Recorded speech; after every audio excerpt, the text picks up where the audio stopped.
Meanwhile, the notorious street gang you've been hearing a lot about, MS-13, responsible for dozens of recent murders. The violence is so bad it has prompted the White House to take a stand. I have a message for the gangs that target our young people. We are targeting you. We're coming after you. MS-13 is going to be gone from our streets very soon, believe me. So how are police handling this situation? Brian took a ride along out to Suffolk County, New York, with police to find out. Yeah, where there's been 15 murders in the last 16 months and 30 since 2010.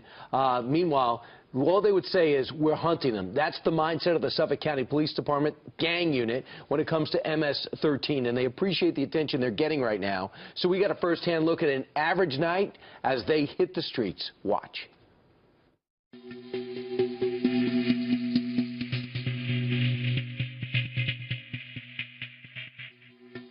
So I noticed we're in an unmarked car.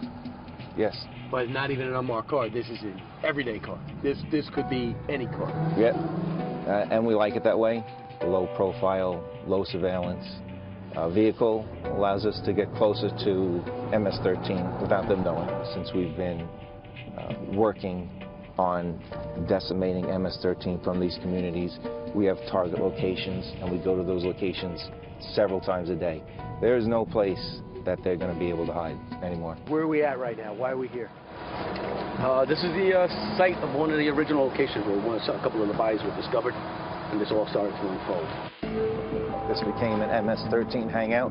This became a real bad spot. There are no other gangs that I've dealt with that will hang out in the woods in this area covered by dense brush and shrubs and stuff. MS is in the woods all the time. This is where we find them. When you came here, what did you see? It's like something that's never been seen before. It's the violence and the brutality behind these individuals is just unheard of. Is this an average night? How many people will be involved in the patrol? We may have anywhere from 10 to 20 officers just dedicated to gang patrolling. Being on the gang team is a very specialized unit, and you have to really prove yourself in patrol to get to it. Earlier in the night, patrol, which is a real significant part of gang suppression, brought in 4 MS-13. They were trespassing in a vacant house, and we see that a lot.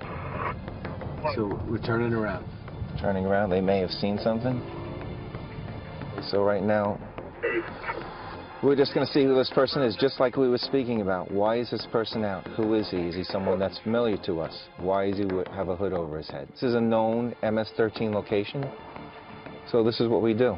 This is what the guys do all the time. We saw a large shiny object hanging from his pocket, which in fact was a knife. But the gentleman's just on his way to work. Right. Yeah, it's a work night. So I wanted to double check him. We saw him straight his face from us. It caught our attention. And we just wanted to double check him. We're looking right now for MS-13. We're actually, you can almost say, hunting them. All the intelligence that we can get, we get. Anytime we can arrest them, we arrest them. And now with the new administration, with Trump supporting us and Attorney General Sessions supporting us, now we have the opportunity, it seems, to take these guys into custody and then get them out.